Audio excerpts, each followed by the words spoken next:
dokumentu automāts. Šobrīd šī funkcija ir, bet ja jūs viņam liksiet nākamajā jautājumā veidot to PDF, ir ļoti bieži neizsakots. Bet ja jūs gribat, lai ir uzreiz PDFs, un jums to šodien vajadzēs, tad uzrakstiet beigās, tur angliski būtu output as PDF, tas vienmēr būs drošāk, bet varat arī latviski saglabā kā PDF, vai vienkārši izveido kā PDF, droši vien. Būtu latviski pareizāk. Un tad viņš uzreiz mums iedos, vienkārši parādīšu, ja gadījumā nesat vēl šo paspējuši izmēģināt, jo tā ir jauna funkcija salīdzinoši, tad viņš izveidos šo te PDF dokumentu. Kamēr veido, man ir jāpastāst arī mazlietiņ par šīm priekšrocībām trūkumiem, tad Grokam tiek uzskatīts, ka viņam ir augsts līmeņa loģikas un matemātikas spējas, viņš zaudē Claude'am un ChatGPT maksas versijām, ja mēs salīdzinām starp bezmaksas versijām, tad Grokam ir ļoti laba šī te funkcija. Groks pieder pasaules bagātākajam cilvēkam Elonom Muskam.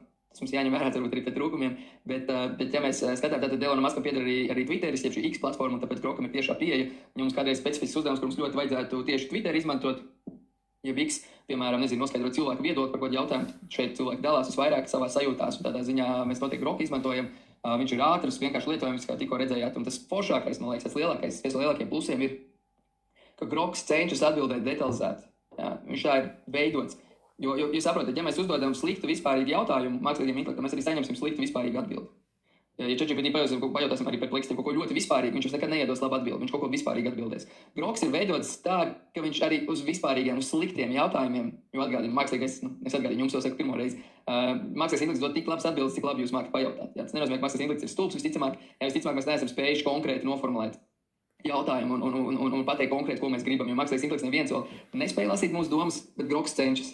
Groks arī vispārīgos jautājumos cenšas saprast, ko tieši tad mēs īsti tur gribējām iedziļināties un atbild krietni detalizētāk. Un ja mēs salīdzinām bezmaksas versijas ChatGPT un Groku, piemēram, mēs arī bieži darbā gribam kaut kādu izpēti par dažādiem uzņēmumiem, man gan ir maksas ChatGPT versija, bet ja es salīdzinu bezmaksas versijas, piemēram, gribu atrast 10 uzņēmumus Latvijā, kas veido sporta spēles, ChatGPT man uzreiz pateiks, ka viņš nevar tādu informāciju atrast bezmaksas versiju.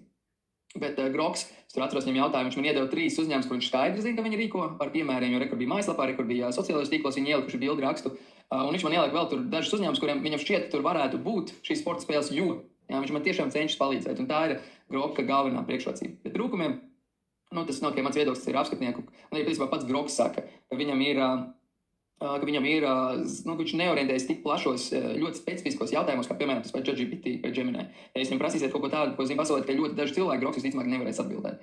Tāpat arī objektivitāte.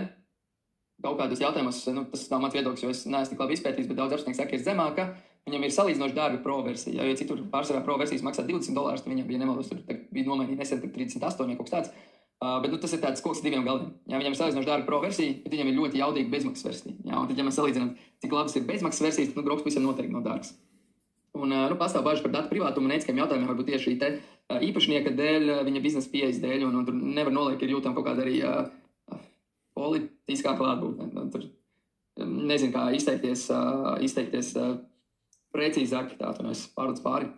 Vienkārši varbūt viens tāds mazs piemērs, šeit redzam, nav izdevušās galotnes, latviešu valodā nezinu kāpēc, citreiz ir izdevušās, kaut kas nobruka, bet angliski vispār nebūtu problēmas, būtu ļoti smuks PDF dokuments uzreiz, jo tā kā pasaka gatava, bet šajā gadījumā tieši latviešu valodā PDF dokuments nav izdevies. Par to arī runāsim, bet katrā ziņā redzam, ka tā funkcija Grokam ir, un citreiz man ir izdevies arī ļoti labi latviešu valodā to PDF dokumentu izveidot. Bet vēl nedaudz par to politisko. Tad Elonas Musks, es nezinu, kāds pēdējās ziņas strādā vai nestrādā, Trumpa administrācijā, vakarā ziņā salīdzinoši nesen strādāja šajā Doge departamentā, un tad bija atklāts Trumpa atbalstītājs. Un tad tajā brīdī, kad tika publicēti šie JFK faili, bijušā ASV prezidenta Kennedy, tātad slepkavības faili, tad bija publicēti arī plašākai sabiedrībai. Tad šeit parādījās viena jauna saīsne, kas tieši bija šie JFK files. Un tad jāatspēj, tā bija viena no kaut kādām ziņām, ar ko Trumpa administrācija, nevis administrācija, bet prezidenta kampaņa gāja. Viņš solīja viņu šos failus publicēt, un tad, lai palīdzētu, kā šai ziņā pēc tam izplaties, ka tas bija, arī Groks piepalīdzēja šeit ieliekot šo tai saīsni. Tas nav nekas slikts. Es vispār šeit nevaru dalīties savās politiskajās simpātijās. Vienkārši tas ir būtisks fakts, kas ir jāņem vērā. Ja jūs meklējat kaut kāds jautājums, kas ir saistīti, ja kādā veidā šī te cilvēka interešu loku, tieši tāpat kā DeepSeek, jautās kaut ko par Taivānu, vai Ķīnas ārpolitiku vai iekšpolitiku, tur jūs nedabūsiet paši objektīvākās atbildes. Tieši tāpat arī Grokā ir jāspēj, ka būs kaut kādi jautājumi, kur jūs nevienmēr dabūsiet šīs te objektīvākās atbildes. Bet citādi rīks ļoti labs un tieši varbūt ļoti labs analīzē, un tāpēc es viņu arī šodien iekļaušu šajā nodarbībā, lai jūs varētu viņu izmēģināt. Īpaši bezmaksas versijā. Ja kaut kādi komentāri jautājumi par Groku tikai priecāšos, bet citādi ejam uz priekšu. Mums nav grupa darbs, mums ir risku analīze. Tad šodienas galvenais uzdevums – analizēt savu uzņēmumu, tātad jūs piešķirto un uzreiz jāapsaka, šeit šajā vakarā šajā Zoomā ir pieslēgšies kā cilvēki, kas ir biznesa attīstības vadītāji, datu analītiķi. Vienkārši vadītāji, kas ir saistīti ar datu analītiku, ir jāsaprot, ka tas līmenis, kurā mēs šodien iesim tieši no analītikas viedokļa, ir tas tāds primārais līmenis. Jā, tāds pirmais līmenis, mēs nekad tāds dziļumos neiesim. Bet izmantojot šīs te pašas metodas, vienkārši uzlabojot šo promptu, palielinot kontekstu, pievienojot jūsu unikālās zināšanas. Iespējams, jūs zināt kaut kādu literatūru, noteikti zināt, kurā ir aprakstīts dažādas metodoloģijas, kā tieši analizēt. Jā, liekot mākslīgam intelektam izmantot to visu. Jūs varat iegūt arī daudz augstvērtīgāku rezultātu. Jā, mēs vienkārši šodien iesim tādiem salīdzinoši vienkāršiem promptiem, un arī rezultātu, ko iegūsim, viņš tāpat būs, manuprāt, salīdzinoši labs. Jā. Arī pat, ja mēs strādājam bezmaksas versijā. Tad, kad mēs draugiem grupu nesen strādājām, joprojām strādājām pie jauna produkta, bijām tādā produkta izstrādes sākuma stadijā, pirms mēs sākām visus dizaina sprintus strādāt pie šī jaunā produkta. Tieši tāpat, kā mēs šodien iesim cauri, tie varbūt mazliet plašāk, vairāk jautājumus apskatīt, tas vispār veids šī jaunā potenciālās produkta idejas izpēti. Vispār to nišu, kur mēs gribam iet, kādi ir riski, kādi konkurenti, viss tas, ko mēs šodien darīsim. Jā, un sagatavoju superīgu aprakstu. Veltīja apmēram, 2, 3, varbūt 4 stundas ar visu noformēšanu. Reāli, ja es to darītu bez mākslīgā intelekta rīkiem, man vajadzētu 2, 3 dienas, un visticamāk, ko informāciju palaist garām, bet šajā gadījumā es to tiešām varēju būtiski to ātrumu palielināt, kādā es strādāju, un sagatavoju pietiekami labu informāciju kolēģiem, ko iepazīties, lai mēs pēc tam kvalitīvi varētu strādāt pie šī produkta izpētes jau tieši dizaina sprintos pēc tam. Tā kā metode pārbaudīta, ļoti laba, strādāsim arī mēs ar to. Ko mēs darīsim? Tātad ielikšu pēc brīža čatā saiti, kurā es ar ChatGPT palīdzību šajā gadījumā jau esmu izveidojis promptus. Vairākus, bet šajā gadījumā mēs neskatāmies konkrēti novērtējumu, mēs paliekam tikai pie risku analīzes. Un es sagatavoju 3 dažādas promptus, mazliet atšķirīgus. Lai būtu vieglāk, es arī iedomājos, ka strādāju pie kādas biznesa idejas. Šajā gadījumā es izdomāju, ka strādāju, mēģinu veidot jaunu uzņēmumu aplikāciju ar nosaukumu Mover, mākslīgais intelekts pats izdomāja, kas ir paredzēta, lai skaitītu soļus. Tātad soļu skaitīšanas aplikācija lietotnē. Un es arī izdomāju, ka es viņu tā kā nevis tirgošu plašam cilvēku lokam, es viņu tirgošu tieši uzņēmumiem. Tātad B2B sektorā došos tirgošu uzņēmumiem, lai viņi izmantotu pēc tam to saviem darbiniekiem. Un tātad promptā es arī rakstu, ka tu esi riska pārvaldības eksperts, es veicu visaptverošu riska novērtējumu šai lietotnei, mērķi autori Baltijas valsts un Eiropu un lūdzu norādi 5 iespējamo risku sarakstu, kas sakārtots pēc seku smaguma pakāpes un iespējamības. Katram riskam iesaka 2 līdz 3 riska novēršanas vai mazināšanas ieteikumus, nosaka 3 galvenās izaugsmes iespējas, kas varētu rasties, novēršot šos riskus, tāda labi viss sanāks. Un iesaku, lūdzu arī ieteikt 3 konkrētas darbības, lai uzraudzītu vispār, kā man veic ar to riska pārvaldu, cik mēs efektīvi esam. Un šajā gadījumā es viņam lūdzu arī konkrētu atbildes formātu.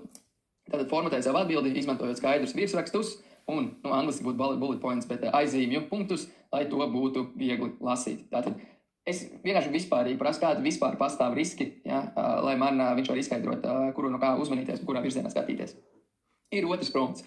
Ļoti līdzīgs, bet šeit es iedevu jau lielāku to kontekstu. Ja es stāstu, ka mūsu mērķis ir īstenot, palīdzēt uzņēmumiem, kuri strādā ar labsajūtas programmu darbiniekiem. Mūsu misija ir palīdzēt uzlabot darbinieku veselību, padarot to labsajūtas izkošanu saistošu. Ja, mūsu mērķis ir paplašināt mūsu klientu bāzi visā Eiropā. Šajā gadījumā gan es lūdzu atbildes formātu mazliet citāds, lūdzu viņu tabulas formātā, nevis saraksta formātā. Un katrā kolonā šajā tabulā tad vienā es lūdzu noteikt riska nosaukumu vai kategoriju, kā tas ietekmē Mover, cik augsta vispār ir šī riska iespējamība, kas mums varētu piemeklēt, un kādas varētu būt novēršanas stratēģijas, lai samazinātu šī riska iespējamību. Un visbeidzot, trešais, jūs varat izvēlēties vienu, ja iepriekšēji divi tādi ļoti vispārīgi par jebkādiem riskiem, kas varētu piemeklēt, tad šajā gadījumā es kā pats saprotu, ka es strādāšu ar aplikāciju, strādāšu ar lielu daudzumu cilvēku datiem, un līdz ar to viens no galvenajiem riskiem, ko es varētu saskarties, ir tieši datu konfidencialitāte un vispār regulācija. Un tāpēc es atkal dodu ļoti līdzīgu kontekstu, bet es pasaku, ka mums Eiropas Savienībā ir jāievēro datu aizsardzības likumi, piemēram, GDPR, un to neievērošana var kaitēt mūsu biznesam. Jautājums, kādi ir galvenie riski, kas ir saistīti ar šo visu. Un atkal es lūdzu sniegt atbildi šajā gadījumā atkal saraksta formātā ar virsrakstiem un šiem aizīmju punktiem, kurus tad lūdzu 3 jautājumiem atbildēt. Uzreiz jau pamēģināsim apstīties, kāds strādā. Manuprāt, labākais ir šis te otrais prompts. Uzreiz paši izdomāt, dodamies uz ChatGPT, izmantošu parasto bezmaksas pieejamo modeli 4o. Normālā situācijās izmantojot šo deep search funkciju, šajā gadījumā strādāsim bez deep search funkcijas, tātad padziļinātās meklēšanas un meklējumu. Tas, ko jums būs jādara, tad es iedošu sarakstu ar šo te promptu, bet jums tātad ir jāveic šī riska analīze jūsu iedotiem uzņēmumam. Un jums šis te prompts ir jāpārveido atbilstoši jūsu uzņēmumam. Tā labā ziņa ir, ka tur, kur ir aprakstīts uz biznesa idejas, šo saites arī vēlreiz iekopēšu. Tur jau daļai ir tas konteksts iedots. Ja tur ir aprakstīts, kādi ir jūsu produkti, ar ko jūs nodarbojaties, un tad jūsu uzdevums vienkārši kā dabūt maksimāli labu informāciju ārā. Padomāt, ko likt iekšā, ko nelikt, varbūt kaut ko pierakstīt klāt, un to manis iedot to promptu, bet neviens neaizdod jums arī pašiem savu promptu domāt. Es vienkārši šeit dodu tādu kā pirmo rīku, ar ko strādāt, bet pārveidot atbilstoši savam uzņēmumam, lai jūs varētu izanalizēt riskus tieši savam uzņēmumam. Tā man tikmēr ir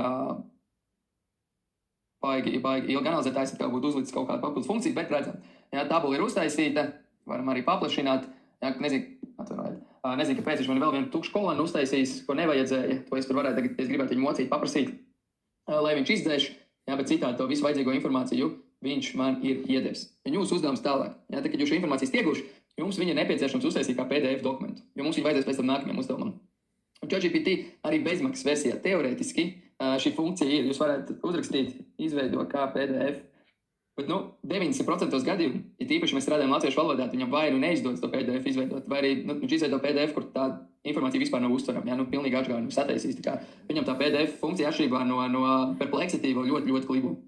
Jā, bet es pasaku, ka tāda funkcija ir, lai es vienkārši zinātu, bet tas vienkāršākais veids, kā mēs to PDF dokumentu varam izveidot, mēs paņemam šo te informāciju, mēs nokopējam. Tā viņš man pirmo reizi izveidot tādu tabulu, kas viņu nevar vispār normāli nokopēt. Bet iespējams netaisiet kā tabulu, taisiet to pirmo promptu, kur ir saraksta posmā. Ok, un iespējams izdosies nokopēt. Bet labi, tūlīt parādīšu vēl vienu lietu, ko mēs varam darīt. Sākumā parādīšu to uz Groku. Tad Grokā mēs varam mēģināt taisīt kā PDF dokumentu. Prompts es vēl neesmu ielicis, lai es paskatītos sākumā, kā izdarīt šo, lai nepalaist garām. Bija jautājums vienkārši. Jā, bija arī, es varu, protams, arī vienkārši downloadot, jā, bet viņš man saglabā viņa CSV failā. Jā, protams, to arī, bet viss vienkāršākais, tas, ko viņš ļoti labi strādā, viņš ļoti labi, viņš tagad joprojām mēģina izveidot kā PDF, vajadzētu citā secībā, bet viņš ļoti labi izveido kā Word vai Excel dokumentu. Jā.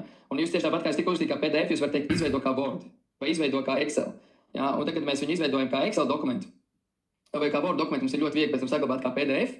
Bet arī vienkārši tie, kas nav paši mēģinājuši, pasaka, ka viņš ļoti forši strādā šiem te Word dokumentu formātiem. Es viņam lūdzu izveidot kā Excel dokumentu, šeit uztaisīju screenshot, lai ātrāk, un viņš man šādu te dokumentu izveidoja. Piekritīsiet, nav pārāk pārskatām. Ja, un tad es viņam vienkārši uzrakstīju, hei, vai tu vari lūdzu izmantot pareizus atbilstošus platumus kolonnām, burtu lielumus ierāmēt un iekrāsot riskus atbilstoši pēc tā riska smaguma. Viņš man pēc pāris sekundēm izveidoja jaunu Excel dokumentu, kur piekritīsiet ir jau krietni labāk. Varbūt neveiksmīgi, ka viņš zemu risku iekrāsot baltā krāsā, bet to es, protams, arī ar citu promptu atkal varētu izlabot. Jūs viņam varat pajautāt, izveido kā Word dokumentu, un to pēc tam pārveidot kā Excel dokumentu. Tikmēr viņš ir izveidojis PDF, apskatīsimies, vai viņam izdevās. 90% iespējams, ka nē, un arī šeit, redzat, šodien vispār visai rīki mums gļuko. Grokam nesenāca, ChatGPT nekad nesenāk, izņemot šo jauno, kas iznāca vakardien maksas versijā. Bet tad